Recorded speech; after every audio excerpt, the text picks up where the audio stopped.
અને હવે આગળ વાત કરીએ તો ઊંઝા એપીએમસીમાં સવારથી જ આજે મતદાન થઈ રહ્યું છે। આ વખતની ચૂંટણી પણ ઘણી ચર્ચામાં રહી છે। તો મતદાનમાં 4 કલાક પૂર્ણ થઈ રહ્યા છે। ખેડૂત વિભાગમાં 190 મતદારોએ મતદાન કર્યું છે। વેપારી વિભાગમાં 565 મતદારોએ મતદાન કર્યું છે। ઊંઝા ભાજપના 3 જૂથો વચ્ચે આ વખતે ઊંઝા એપીએમસીનો જંગ છે। ખેડૂત વિભાગની 10 બેઠક માટે 20 ઉમેદવારો મેદાન છે, જેમાં 20માંથી 5 ઉમેદવારોનું મેન્ડેટ ઉમેદવારને સમર્થન છે। તો વેપારી વિભાગની 4 બેઠક માટે 16 ઉમેદવારો મેદાને છે, જ્યારે ખેડૂત વિભાગમાં 260, વેપારી વિભાગમાં 806 મતદારો છે। પૂર્વ ચેરમેન દિનેશ પટેલ બિનહરીફ ચૂંટાયા છે। તો દિનેશ પટેલની ખરીદ વેચાણ મંડળીમાં ઉમેદવારી હતી। ધારાસભ્ય કે પટેલનું જૂથ ચૂંટણી મેદાને છે। પૂર્વ ધારાસભ્ય નારણ પટેલનું જૂથ પણ મેદાને છે। પૂર્વ એપીએમસી ચેરમેન દિનેશ પટેલનું જૂથ પણ મેદાને છે। મતદાન પહેલા મતદારોને ખાનગી જગ્યાએ રાખવામાં આવ્યા હતા। મતદાન સમયે જ મતદારોને લાવવામાં આવ્યા હતા। આવતીકાલે મતગણતરી હાથ ધરાવવાની છે। ખેડૂત વિભાગમાં 265 પૈકી 190 મતદાન છે, જ્યારે વેપારી વિભાગમાં 805 પૈકી 565 મતદારોએ અત્યાર સુધીમાં મતદાન કર્યું છે। આવતીકાલે તેનું પરિણામ આવવાનું છે। SK પટેલ ઉમેદવાર, ગિરીશ રાજકોર પ્રમુખ અને મહેસાણા જિલ્લા ભાજપ પ્રમુખ છે।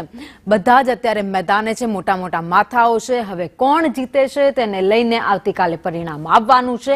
પરંતુ આ વખતે ઊંઝા એપીએમસીની ચૂંટણી જે ઘણી જ રસપ્રદ રહી છે। ભાજપના જ આ 3 જૂથ છે અને 3 એક સાથે મેદાને ઉતર્યા છે। જો કે અત્યાર સુધીમાં અનેક લોકોએ મતદાન કરી દીધું। મહેસાણા સાંસદ હરિ પટેલ પણ મતદાન કરવા માટે પહોંચ્યા હતા અને તેમણે કહ્યું હતું કે અમે પૂરેપૂરો પ્રયાસ કર્યો સમરસ કરાવવાનો, પરંતુ ન થઈ શક્યું ને અત્યારે આ ચૂંટણીનો જંગ મેદાને છે। એપીએમસીની ચૂંટણી અંદર ભારતીય જનતા પાર્ટીએ 10 મેન્ડેટ ખેડૂત પેનલમાંથી આપે છે, 4 મેન્ડેટ વેપારી પેનલમાંથી આપે છે અને 14 જે મેન્ડેટ આપ્યા છે એ ભારતીય જનતા પાર્ટીના ઉપલા અધિકારીઓ બહુ વિચારી સાફ કરી અને સ્વચ્છ અભ્યાસ કરીને એ 14 જે મેન્ડેટ આપ્યા છે અને 14 મેન્ડેટ માટે અમે એકદમ આશાવાદી છીએ અને 14 મેન્ડેટ વાળા જે ઉમેદવારો છે એ બધા જ વિજયી થઈશું એવી અમારી અપેક્ષા છે।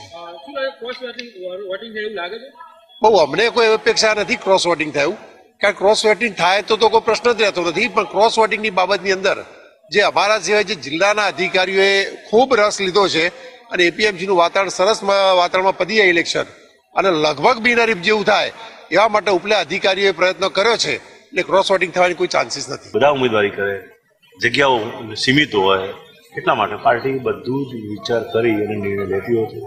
ત્યારે કોઈકને મેન્ડેટ ના મળે, નારાજ થાય સ્વાભાવિક છે। નારાજ એ પણ પાછા અમારા પક્ષના કાર્યકર્તાઓ અમે મનાવી દઉં એ અમે ઉમેદવારી કરવી ના માને, અમે એમની ઈચ્છા હતી કે મારે લડવું જ છે તો લડાય, તો પગલા લેવાઈ ગયા। હજી પગલા લેવા છે, બધું પગલા લેવાઈ ગયા, જે જરૂર પડશે ત્યારે ફરીથી પગલા લેવામાં આવશે। જૂથબાજી કહી શકાય હાલ ભાજપની? ના, ભાજપમાં કોઈ જૂથબાજી નથી।